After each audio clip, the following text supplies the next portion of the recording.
Yes. Okay. My name So is Oleg Groisman. I am from Israel, and we begin our first session, T07, Dynamics of Living Systems. And we have three presentations during yes, from three scientists from three countries. The first presentations is because each presenter has very big, not short biography. Yes, therefore I shortly say about the first Soumya Banerjee from the University of Cambridge, UK. He will present the lecture, a roadmap for a computational and informational theory of life. But I see this is new name, new title, Life as We Do Not Know It. Yes, please, Soumya. yes, shall I start? Yes, Soumya, go ahead. Yes, thank you so much. I did change the title, and if people are not able to hear me, please let me know. Again, thank you so much for having me here. I changed the title to "Life as We Do Not Know It," as opposed to "Life as we know it." What I will do is I would like to start off with a short story, and I promise you that at the end of hopefully 10 at the end of hopefully 20 minutes, I hope to give all of you a different perspective on life. I'll start with the short story, and the story actually starts in Soumya, can you make it full screen if you want? It's up to you. Okay. Can you see it now better? Yeah. Is that? Yeah. And the story actually starts in Boston about 6 years back. In the winter of 2014, I was in Boston, and I'm not used to seeing so much snow, but that particular winter, there was a huge snowstorm in Boston. And I remember I was stuck in my house for 2 weeks, and the entire city had shut down. And since I'm very fond of science fiction, I had just got a huge collection of science fiction books from the public library to actually read. And I remember I was staring outside my house window, seeing about 8 feet of snow and thinking, how will I ever get out of this? And I chanced upon a very old short story, and I was reading a very old short story by the science fiction writer Arthur C. Clarke. He had written a short story in the 1950s named Crusade. And I remember sort of leafing through this very well thumbed copy of, I think, almost a first edition book that he had written. And there was this particular short story named Crusade that he had written in the 1950s. And the effect that it had on me was absolutely profound. I felt like I had been hit by a sledgehammer, and my complete perspective on sort of complex systems, dynamical systems, and life really sort of changed. What I will do is I will take the slight risk of playing probably a minute of the short story, and I hope that the audio will come through. This is literally a 12-minute audio that you can listen to online. Links to this are available on my link here. But what I will do is I will actually play 1 minute of this short story just to give you, hopefully give a sense of that perspective to you. It was a world that had never known a sun. For more than 1 billion years, it had hovered midway between two galaxies, the prey of their conflicting gravitational pulls. In some future age, the balance would be tilted one way or the other, and it would start to fall across the light centuries down toward a warmth alien to all its experience. Now it was cold beyond imagination. The intergalactic night had drained away such heat as it had once possessed. Yet there were seas there, seas of the only element that can exist in the liquid form at a fraction of a degree above absolute zero. In the shallow oceans of helium that bathed this strange world, electric currents, once started, could flow forever with no weakening of power. Here, superconductivity was the normal order of things. Switching processes could take place billions of times a second.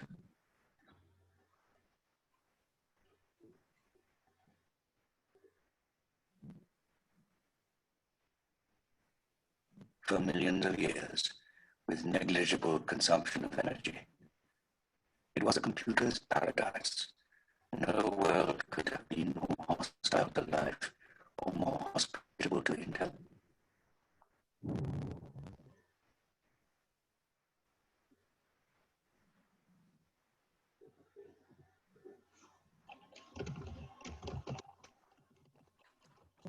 A little bit of that audio came through. I'll pause the audio.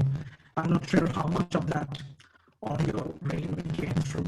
But here in the story, written in the 1950s, Arthur C. Clarke is imagining a cold, lifeless planet that is stuck between two galaxies. It's in the void, and it's absolutely insanely cold. It's barely a few degrees above absolute zero. And yet, he imagines life thriving on this planet. And this is naturally fictitious, but he imagines liquid helium and that has attained superconductivity, and there are electrical currents that are being driven through the superconductor. Ultimately, this leads to neuron-like networks that are capable of superhuman, exceeding human intelligence.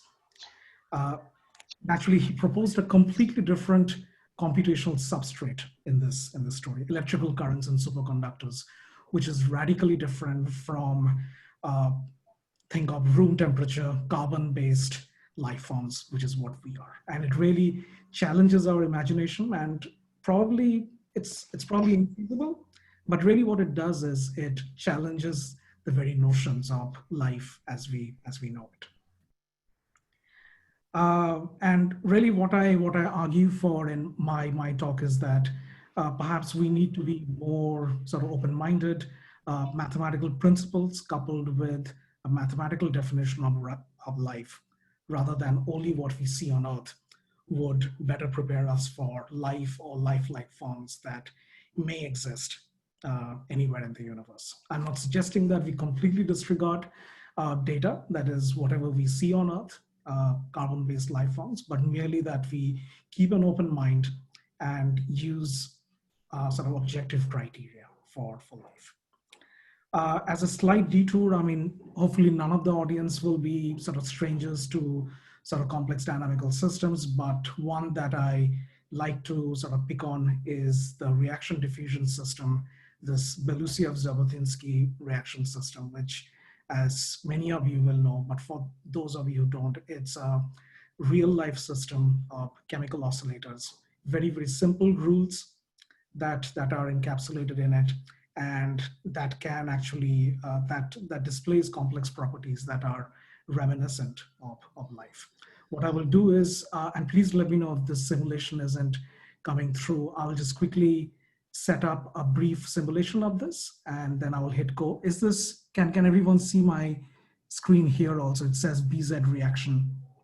Yes. Okay, great. So naturally there are two chemical species, and they are interacting both over short and long distances. And one can see patterns sort of evolving over time. And these mesmerizing patterns are, I mean, very, very similar to sort of life forms. One can, if one stares at these long enough, one can see outlines of possibly even cell-like features, features like sort of plasma membranes. And if I let it run long enough, which is what I will do, I'll go back to my talk, you will see sort of standing waves that are coming up, persistent patterns that persist despite sort of random noise and perturbation. And as I'm speaking, you can see some persistent patterns that are coming up here, which are very much reminiscent of life. And so I really argue that there can be sort of novel non-carbon based computational substrates. I mean, here we have looked at a very simple chemical oscillator, and these may have lifelike properties. In yesterday's talks, for example, there were a few mentions of naturally oil droplets, systems of oil droplets that exhibit lifelike properties. They are able to replicate and consume energy. And naturally oil droplets have also been engineered to have compartments and derive propulsive power from an external energy source. And again, these are quite different from carbon-based computing solutions. To take this idea a bit further, and this is, I'm asking you to take a leap of faith here. Stars also have an internal energy source, and they have compartments. There is sort of a clear delineation of where the star begins and where there's space outside. And disturbances from stars, for example, some stars will undergo supernova, not all at the end of their lifetimes. And this is a massive sort of a very cataclysmic event that can perturb sort of interstellar clouds and nebulae, which are close to that. And that leads to further sort of star formation in that neighborhood, in that galactic neighborhood. And this can be thought of as conceptually similar to replication. This is a dynamical system that exists for a really, really long time, millions of billions of years. And at the end, when some of these do undergo supernova, there's this cataclysmic event that perturbs the local neighborhood and then causes more star formation and hydrogen cloud collapse, which leads to more star formation. This is, I argue that this can be thought of as similar to sort of replication. Going back to sort of spherical droplets, things that are much closer to Earth, self-propelled colloids and even motile crystals move about in remarkably lifelike ways. And as I think somebody even yesterday pointed out, that there are these systems of microscopic beads of artificially engineered materials that exhibit swarming behavior under the influence of an electric field. There are also quantum systems that are capable of transferring information like spin. So spin is a very unique characteristic of quantum systems. And they have also been, and these quantum systems have been proposed to have lifelike properties. And coming back to, I think, my favorite sort of system here are weather-like systems like hurricanes that persist for really, really long times. There are, for example, weather systems on planets like the Great Red Spot on Jupiter that has persisted for a very, very long time and displays very, very complex properties. It's sort of motile and moves about. It is fairly robust to sort of external perturbations, and it really persists for a very, very long time and displays very complex properties. So I guess, I mean, going back to my sort of main theme here, that I propose that having an objective definition of life rather than only what we see on Earth might better prepare us for life or lifelike forms that we may hopefully encounter elsewhere in the universe, hopefully sometime in the future. And I propose here as a very preliminary set of list of criteria that may fulfill this criteria. And again, this is open to discussion and debate. And I don't mean that this should be an exhaustive list. I only mean to sort of engender and start a discussion around what objective criteria could be there. And since I'm a computer scientist, my first point in there is really about information processing. I mean, much of it, if we see these complex dynamical systems, these nonlinear dynamical systems through the lens of information theory, these can be thought of as sort of processing information, which is, if I put on my computer scientist hat, that's really the software. There's also information storage. I'll have more to say on it later. And naturally, the physical substrate, the hardware, is immensely important.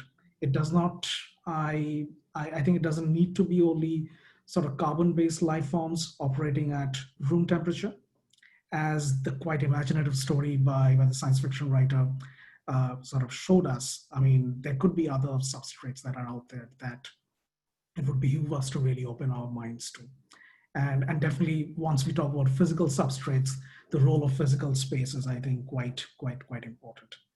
I think some of these lifelike systems will also need to have information transfer across both physical space and time. And naturally, there needs to be persistence of information, that is selection and heredity, and energy and thermodynamics, which is why I'm here, I think is a key tenet. It needs to be a key pillar on this, in this sort of framework. There needs to be energetic limits on information processing and life.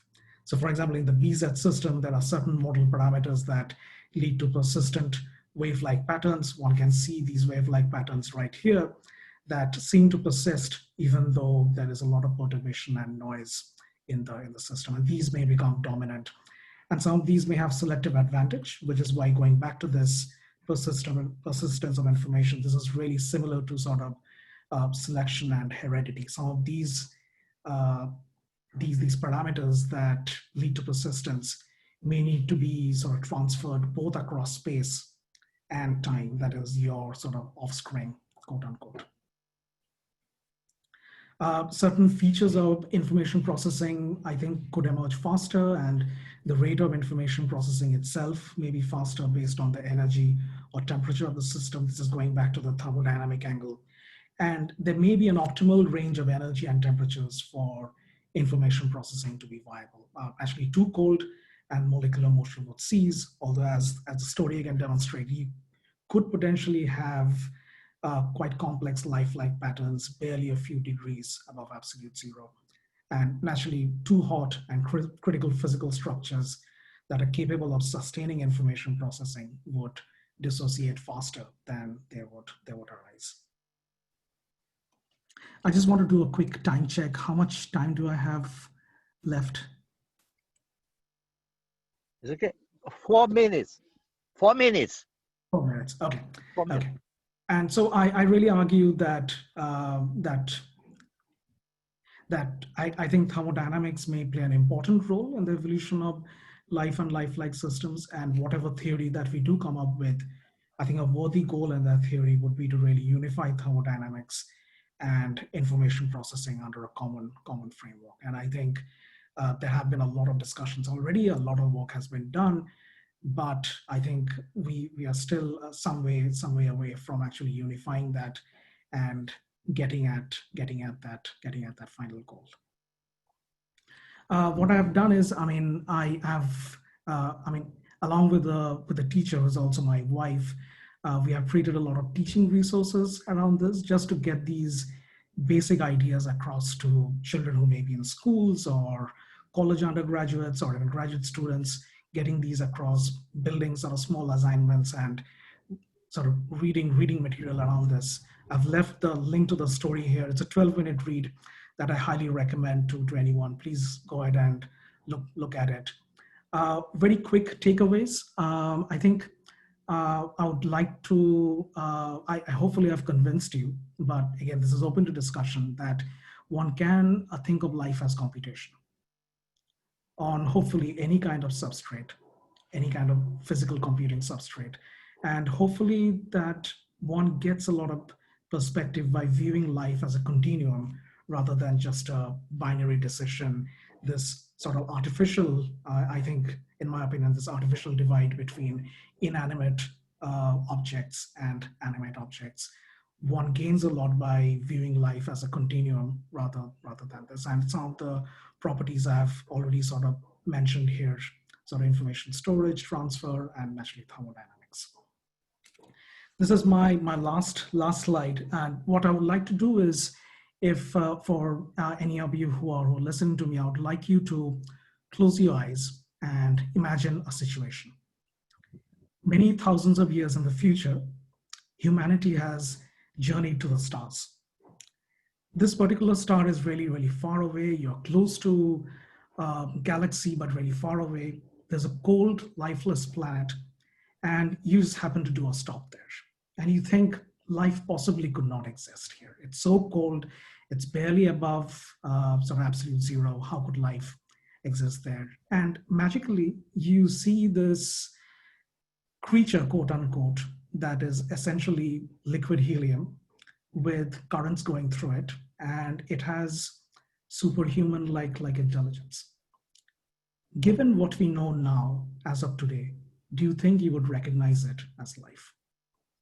If not, how do we need to start viewing life? What other computational frameworks, what other theories do we need to build in order to recognize life as we do not know it as life? And I think sort of information processing and thermodynamics would play a big role in that. And I think life may exist as a continuum. This is subject to debate and naturally subject to either falsification or proof by experimentation and further debate in the true spirit of scientific inquiry. But I think viewing life as a continuum, we get a deeper appreciation of the immense beauty and life that exists in our universe. Thank you so much. Thank you so much, Soumya Banerjee, for your beautiful, interesting, and useful presentation. Yes, I'm sure that the presenters, that attendees will have some questions, but we should go. Yes, we should go to the second